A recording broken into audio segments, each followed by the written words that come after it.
இயேசு கிறிஸ்துவின் இணையற்ற நாமத்தில் உங்கள் யாவரையும் வாழ்த்துகிறேன். இன்னைக்கு ஒரு சில முக்கியமான குறிப்புகள், அதாவது ஜெப குறிப்புகளை நான் உங்களுக்கு வாசிக்கிறேன். இதெல்லாமே சமூகத்தில் நடக்கக்கூடிய முக்கியமான நிகழ்வுகள். இதுக்காகலாம் நம்ம கண்டிப்பாக ஜெபிக்கணும். அதனால இதில் நீங்கள் தனியாகவோ இல்லை குழுவாகவோ இல்லை உங்கள் குடும்ப ஜெபத்திலோ நீங்கள் இதுக்காக ஜெபிக்கலாம். நான் இப்போ இந்த குறிப்புகள் எல்லாத்தையும் வாசிக்கிறேன். கர்த்தர் கண்டிப்பாக பதில் தருவார். முதலாவதாக, நம்முடைய தேசத்தில் உள்ள அனைத்து மக்களின் ரட்சிப்புக்காக ஜெபியுங்கள். இரண்டாவதாக, 2023ஆம் ஆண்டில் சாலையில் உள்ள பள்ளங்களால் ஏற்பட்ட விபத்தில் சிக்கி 2161 பேர் உயிரிழந்தனர் என்று சாலை போக்குவரத்து மற்றும் நெடுஞ்சாலை அமைச்சகம் தகவல் கொடுத்திருக்காங்க. அனைத்து வாகனங்களுக்கும் கட்டாயமாக சாலை வரியை வசூலிக்கும் ஆட்சி நிர்வாகம் அவங்களுடைய அலட்சியத்தை மாற்றுறதுக்காக ஜெபிச்சுக்கோங்க. மூன்றாவதாக, அமெரிக்காவின் சான் பிரான்சிஸ்கோவில் 16 வயது சிறுவனை 1175 முறை தற்கொலைக்கு தூண்டிய ChatGPT. சிறுவன் ஏப்ரல் மாதத்தில் தற்கொலை செய்து கொண்டதாக தெரிய வந்துள்ளது. மொபைலுக்கு அடிமைப்பட்டுள்ள சிறுவர்கள் எல்லாம் மீட்கப்படுறதுக்கு ஜெபிச்சுக்கோங்க.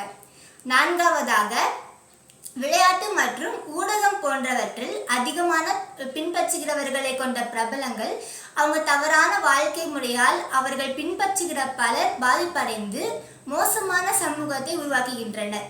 இப்படிப்பட்டவர்கள் எல்லாமே மனம் திரும்பணும். அதற்காக ஜெபியுங்கள். ஐந்தாவதாக, தூதரகங்களில் பணிபுரியும் அதிகாரிகள் மற்றும் பணியாளர்கள் இவங்களுடைய பாதுகாப்புக்காக ஜெபியுங்கள். ஆறாவதாக, இன்னும் சந்திக்கப்படாமல் உள்ள சுமார் 1.75 லட்சம் சாகர் வன்ஷி இன மக்களுக்காக ஜெபியுங்கள். இவங்களுடைய ரட்சிப்புக்காக. இவங்க ஒடிஷா மாநிலத்தில் வாழ்றாங்க. இவங்க மொழி ஒடியா. ஏழாவதாக, திருச்சபைகளில் உள்ள அனைத்து தேவ பிள்ளைகளும் வல்லமை வரங்களுடன் தேவனுக்காக பயன்பட ஜெபிப்போம். வட மாநிலங்களில் இந்த நாட்களில் சிறுபான்மையினருக்கு விரோதமாக நடக்கும் அனைத்து வன்முறைகளும் தடுக்கப்பட ஜெபியுங்கள். அடுத்ததாக, வேலைக்கு சென்று தனியாக மாலை நேரத்தில் வரும் பெண்கள் பலவித கிண்டல் மற்றும் தொந்தரவுகளுக்கு உள்ளாகி வருகின்றனர். பெண்களுக்கு தொந்தரவு கொடுக்கும் நபர்கள் திருந்த ஜெபிப்போம். பத்தாவதாக, தூத்துக்குடி மாவட்டம் எட்டயபுரம் அருகே பட்டாசு ஆலை ஏற்பட்ட தீ விபத்தில் ஒருவர் உயிரிழப்பு. பட்டாசுகள் அதிகமாக உற்பத்தி செய்து வரும் இந்த நாட்களில் அங்கு பணி செய்யும் பணியாளர்களுக்காக, அவங்களுடைய பாதுகாப்புக்காக மற்றும் பாதுகாப்பு எச்சரிக்கைகள் பின்பற்றப்பட நம்ம ஜெபிப்போம். அடுத்ததாக, திருநெல்வேலி மனோன்மணியம் சுந்தரனார் பல்கலைக்கழகத்தில் இருசக்கர வாகனங்களை நிறுத்துவது தொடர்பாக மாணவர்களிடையே ஏற்பட்ட வாய் தகராறு அதிகமாகி இரு கோஷ்டிகள் பிரிந்து தாக்கி கொண்டு காயமடைஞ்சிருக்காங்க. படிப்பதற்காக கல்லூரி செல்லும் மாணவர்கள் இந்த போன்ற இழிவான செயலில் ஈடுபடுவது மாற ஜெபிப்போம். 12ஆவதாக, உத்தரப்பிரதேச மாநிலம் கரேலி பகுதியில் தனது குடும்பத்திற்கு ஏற்பட்டிருக்கும் பிரச்சனைகள் விலக மந்திரவாதியின் பேச்சை கேட்டு தனது சகோதரனின் 17 வயது பேரனை நரபலி கொடுத்த தாத்தா. மக்களின் மூடத்தனங்கள் மாற ஜெபிப்போம்.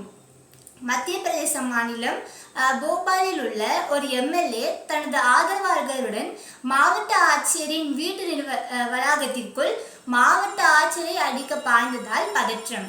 ரவுடிகளை போல செயல்படும் மக்கள் பிரதிநிதிகள் மனம் திரும்ப ஜெபியுங்கள். ஹரியானா மாநிலம் குருகிராமில் சாலையில் குடிபோதையில் படுத்திருந்த ஒருவர் மீது கார் ஏறி இறங்கிய நிலையிலும் உயிரிழப்பு தவிர்க்கப்பட்டது. சாலைகளிலும் தெரு ஓரங்களிலும் மது போதையில் படுத்து பலரது வாழ்க்கையை தொந்தரவு கொடுக்கும் குடிகாரர்கள் மனம் திரும்ப ஜெபியுங்கள்.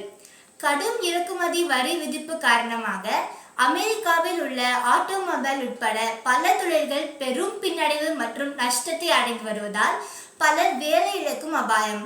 மக்கள் பாதிப்பு மாற ஆட்சியாளர்கள் தெளிவடைய ஜெபிப்போம்.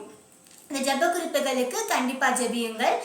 கர்த்தர் நிச்சயமா பதில் தருவார். நீங்களும் கண்டிப்பாக ஜெபிப்பீங்க நம்புறேன். ஆமீன். அல்லேலூயா.